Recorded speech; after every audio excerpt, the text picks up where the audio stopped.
Kelly, thank you so much for joining us today. I'm so grateful that you are here. Thank you for having me back. I'm super excited. Me too. I think that we're going to give some people some ideas that they hadn't thought of yet about, because I think surely it's everyone's dream to have a book, right? Surely. That's what they say, yeah. And I think what we're going to talk about today is how having a book can actually help you create marketing content and you leverage it for your marketing content for like 12 months, which that sounds like a dream, I think, for most of my listeners, because I'm constantly like, you need to be creating content. So I'll let you kind of take the wheel on this and tell us all about this. Yeah, okay. So I'd actually say 12 months and more. And here's kind of why and what I think a lot of people don't get or where they go wrong. So let's think about how we do our content. And we sit down and we're always thinking about ideas for a blog post, or I know I've got to share something on LinkedIn. And think about the amount of time that you'll spend coming up with ideas. And then think about you've got to actually sit down and write those ideas. And then what happens is, as business owners, we get busy. And so what's the first thing that you think about doing? Outsourcing your content. Yeah. Classically, we'll think about outsourcing. Okay, how do I find a content writer?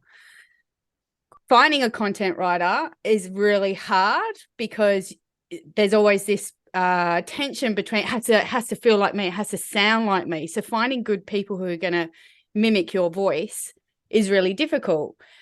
So then let's add to that the cost and the time involved. So we think about, we wouldn't even flinch an eye about spending, $500 each time or each month or whatever it is on someone helping us with our content.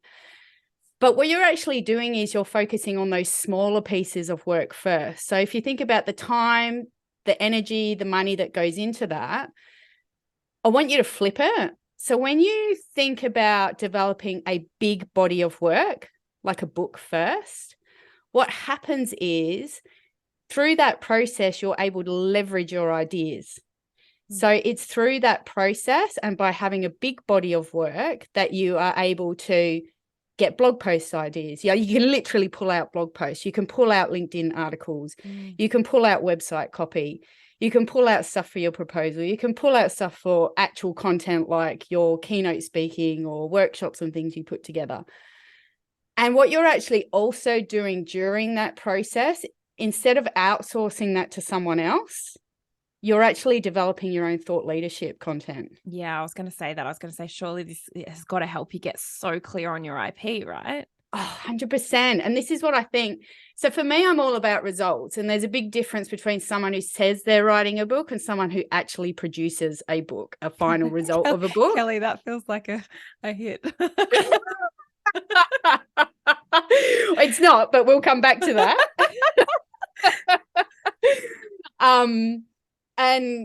And the thing is, let's talk about that, because I think the thing that you have to see, and even what we were talking about, Beck, with where you're at now in your business.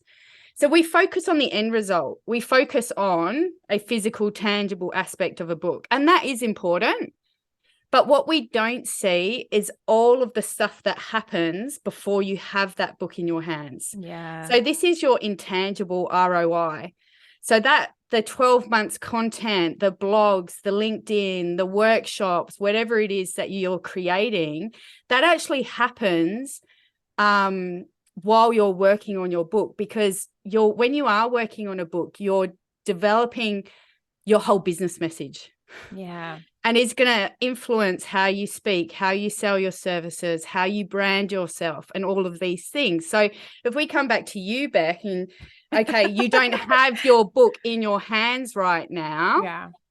But think about what you've been working on and how your ideas have actually influenced the decisions that you've made about where you're at in your business, what you are going to do, what you're not going to do, and then how your book is impacting you and the content that you get from just that process. And I think the interesting thing there is, it's like anything in life. It's actually about the journey, not the end, not where you get to, right? 100%. Because the journey is the thing that uncovers the gold. And if we don't go on the journey, you're right, we don't really understand. And everyone at the moment is like, I've got to have a course, right? Like, this is a buzz thing right now. Love it. Great. we know course percentage rates, finish rates aren't great. That's, I'm one of those people, buys a course, never finishes it. But I think we all do. But I think like the good thing about writing the book process is that's going to help you formulate a course, or it's going to help you formulate in your mind like what your products and your services need to be. Because I think one of the things, even when I sit down with business owners, is they don't necessarily know what it is that they sell. Yeah. Because they've never done this process of, what am I actually really, really good at? And this, you're right, this is a process that I went on, and I had to eliminate a whole part of my business because I realized that's not actually what I'm passionate about. And that's not where people are going to get the most amount of value out of me. So it is one of those things that when you're going through this process of, what are my thoughts? What's my IP? What do I know? How do I teach someone through a book, which therefore can easily become a course or whatever it is, like, it makes you really go through that thought process. Yeah, you touched on a word there, which I want to come back to, which is your IP, so your intellectual property. And this is so there's two things. This is what a book is helping you do. It's helping you codify your thinking. It's helping you. There are probably things that you do in your business right now, and you may not have a framework behind it, but actually a book helps you put that into a framework. Yeah. And then that is what can form the basis of a course or, a workshop or whatever it is. So there are things that you actually have, you just don't know how to put that into a framework, and a book can help you do that. And that's that codifying part of it as well, is like, think of it as putting your stamp on who you are, what you do, and what your unique selling proposition is. Because when you put that into a book, there's a certain level of credibility that goes along with that. So two things. One thing is, anyone who's ever done keynote speeches or, sales going into conferences, doing speaking and stuff, they will always tell you that it's the person who has a book who gets picked above anybody else, because there's a certain level of credibility and thinking that goes along with that. The second thing is going back to your point sort of at the start, which was, so you actually need to see your book as a vehicle. So it is a vehicle to the destination that you're going towards. Yeah. And this is why, for me, like, I'm not a business coach, but I do bring a business brain to a book. And this is what, knowing what a commercially viable idea is actually that a book complements what you're doing in your business. Yeah. So whatever your strategy, you mentioned working out the strategy, that's actually what a book will do. So whatever your questions are that you're going through in your business, they're the same questions that you raise when you're thinking about pulling that into a book. Yeah. And so many people have not done that work. They're just like, this is what I've done in corporate. I can translate that into like my own thing. I can become a consultant, or, and they don't do that work about, well, what is it that you learned and what is it that you know? But I guess the question is, why don't we do the work? Yeah. And I think it's because it is hard, right? It's like the things that actually give you value, that actually have a really big ROI, require an investment on your part. Yeah, that's so true. And so there's always going to be, and it is challenging work, and there's always going to be that push-pull. And so really it's about, committing to that process of, a lot of people will say how a book is the biggest personal development journey you can go on. They say that, and about it's a real owning a business, cliche. Do you know what I mean? But it is true. Yeah.